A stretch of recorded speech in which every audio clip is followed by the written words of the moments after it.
títo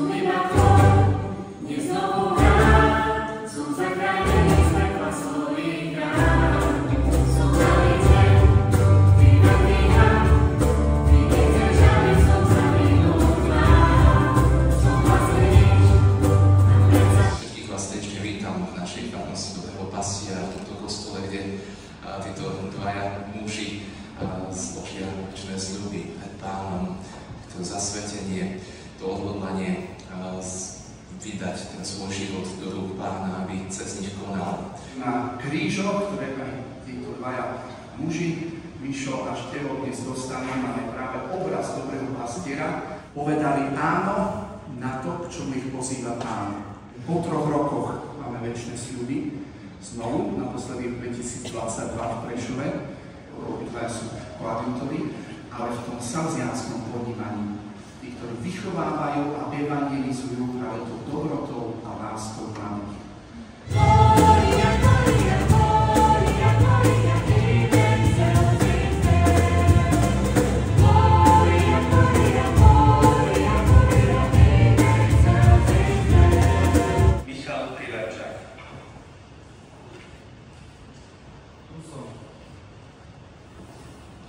Michal má 40 rokov, pochádza zo Žiliny, zo sídliska Solinky, kde prežil 32 rokov svojho života. Má 2 bratov a 2 sestry. V detstve navštevoval oratórium v Žiline, kde spoznal Salesiánov. Keď vznikla farnosť na sídlisku Solinky, zapájal sa do života farnosti. Hrával v mládežníckom zbore, venoval sa deťom ako animátor, pracoval v centre voľného času a pôsobil aj ako učiteľ fyziky na základnej škole. Počas stredoškolských rokov sa jeho vzťahy s Salesiánom ešte viac prehlbili, keď do novovzniknutej farnosti pravidelne dochádzali Salesiáni na apoštolát a venovali sa mladým. Dôležitým momentom jeho povolania bolo aj rozhodnutie po vysokej škole venovať svoj čas a schopnosti práci s mládežou, kde postupne objavoval Božie volanie k zasvetenému životu. Na ceste salesianskej formácie prešiel viacerými etapami. Rok pre noviciáte v Košiciach na Kalvárii, rok v noviciáte v Poprade, 2 roky v noviciáte v Žiline, počas ktorých absolvoval letnú skúsenosť v salesianskom stredisku v Námestove. Počas formácie oboch viedol cez rôzne skúsenosti života, služby, štúdia a spoločenstva, aby jeho povolanie dozrelo. Posledné 4 roky pôsobil v salesianskom stredisku Košice 3 Bôrky, kde sa venuje deťom a mladým a pôsobí ako riaditeľ Centra voľného času. Teraz túži svoj život naplno zasvetiť Bohu a pokračovať v tejto službe ako salesián koadjutor. Štefan Týlko.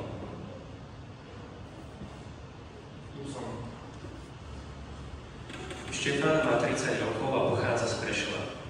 Vyrastal vo veriacej rodine so 4 mladšími súrodencami a Salesiánov pozná už od malička. Najprv zo svätých omší v niekdajšej kaplnke na Metodovej ulici a zo stretiek svojich rodičov, potom aj z vlastnej skúsenosti táborov a stretiek. Postupne sa stal animátorom, prehlboval svoju vieru a modlitbu na duchovných cvičeniach a obnovách, pričom sa aj nechával viesť spovedníkom a duchovným sprievodcom Dom Stálu Semanu.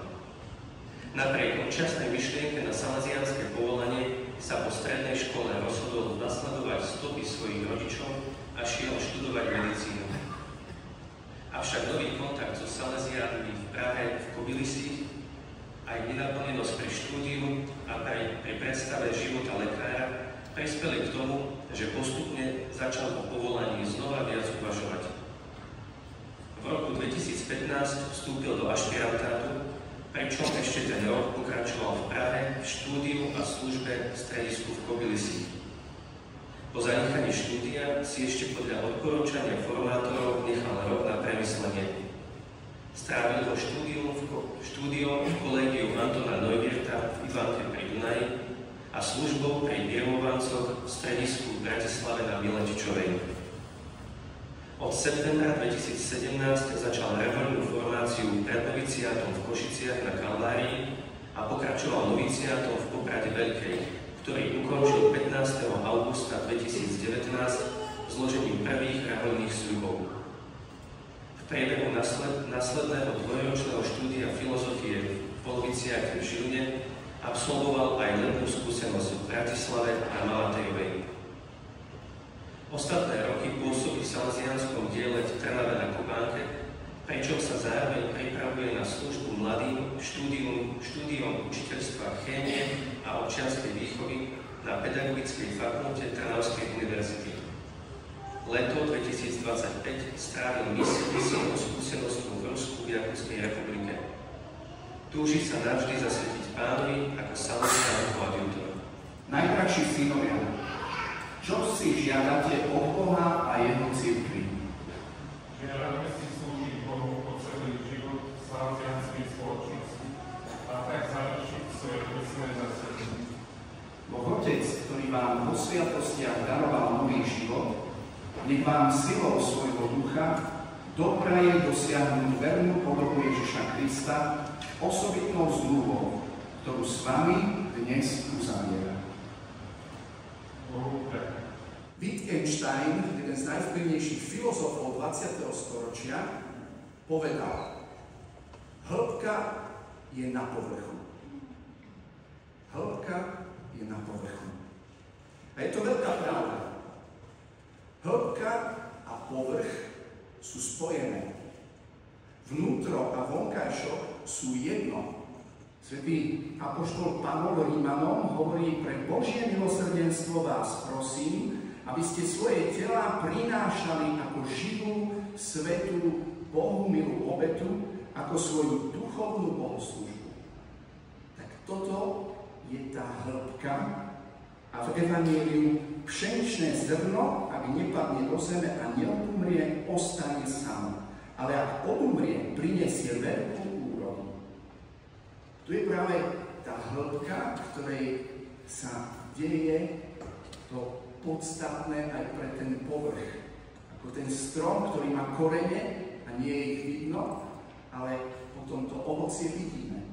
Naša salesianská charizma má byť charakterizovaná tým, že hĺbka je na povrchu.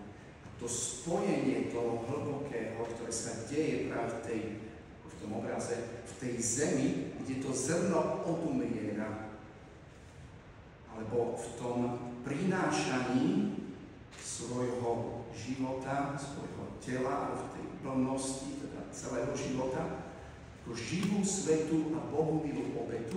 Toto je tá hĺbka, ktorú potom aj na tom povrchu je cítiť, alebo je vidno. Najdrahší bratia Štefan a Michal, milosť nebeského Otca si vás zasvetila dárom svojho ducha a viedla vás, aby ste boli apoštolmi mladých. Chcete sa teraz definitívne oddať Bohu? Áno, chcem. Ja som mohol nasledovať Krista a spolupracovať s ním na budovaní Božieho kráľovstva. Pán určil svätému Jánovi Boskovi mladých, najmä tých najchudobnejších, ako prvých a hlavných adresátov jeho poslania. Chcete uskutočňovať poslanie nášho zakladateľa v službe mladých a venovať im veľkodušne svoj čas, schopnosti a zdravie? Áno, chcem. Aby som bol pocitný srdcom nevyžerpateľnej lásky k Božiemu Synu. Žiť a pracovať spoločne je pre nás salesiánov základná Božia dávka a bezpečná cesta realizovať svoje povolanie. Preto sa zhromažďujeme v komunitách. Chcete sa v rodinnom duchu o všetko deliť s bratmi, s ktorými žijete, a tvoriť spoločenstvo so všetkými členmi našej spoločnosti? Áno, chcem. Aby som sa mohol stať aj pre nich znakom lásky a budovateľom jednoty. Snažíme sa nasledovať Krista, ktorý čistý a chudobný vykúpil ľudí svojou poslušnosťou. Chcete definitívne obetovať nebeskému Otcovi v dokonalej oddanosti svoj poslušný, chudobný a čistý život podľa príkladu Ježiša Krista a jeho matky Márie? Áno, s pomocou Božou chcem, aby som mohol posvetniť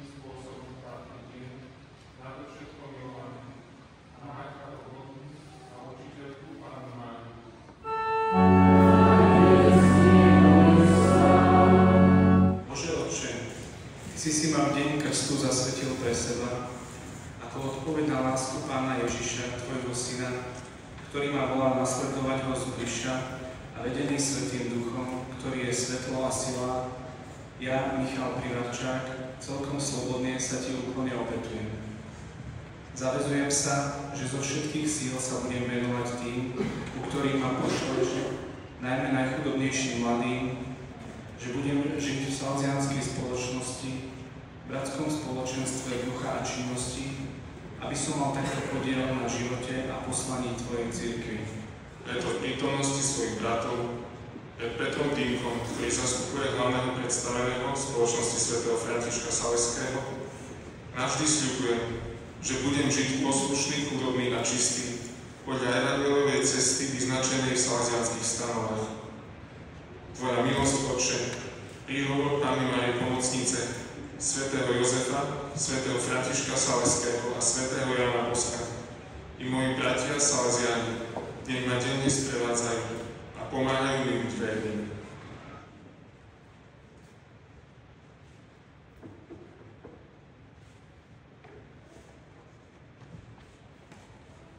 Zliadni teraz na týchto svojich synov, ktorých si podľa tajomného plánu vyvolenia povolal a dnes zasvedzuješ pre nový život. Vlej do nich Ducha Posvetiteľa, aby s Tvojou pomocou mohli splniť to, čo Ti z Tvojej milosti radostne sľubujú.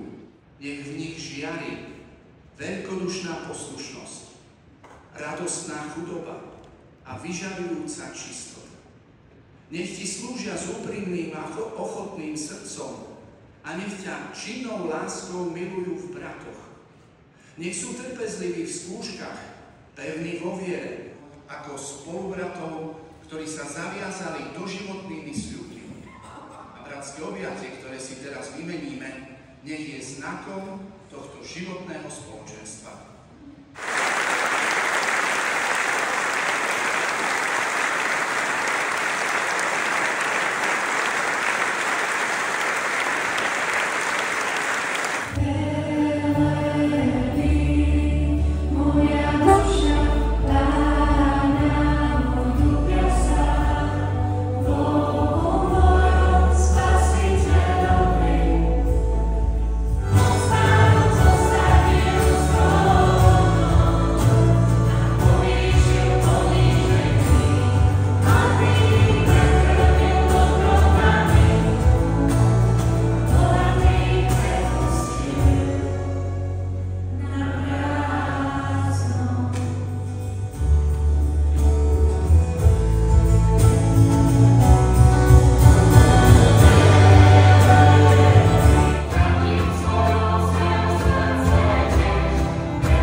Príjmi Kristov kríž, znak vzkriesenia a života. Nech ti pripomína trvalé pastoračné úsilie mať účasť na jeho veľkonočnom tajomstve pre záchranu bratov.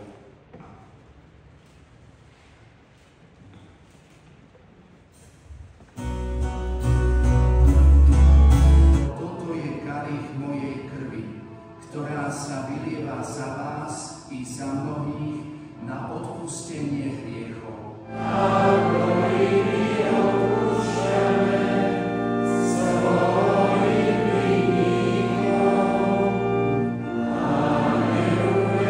Nás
Ja som tam bol, tak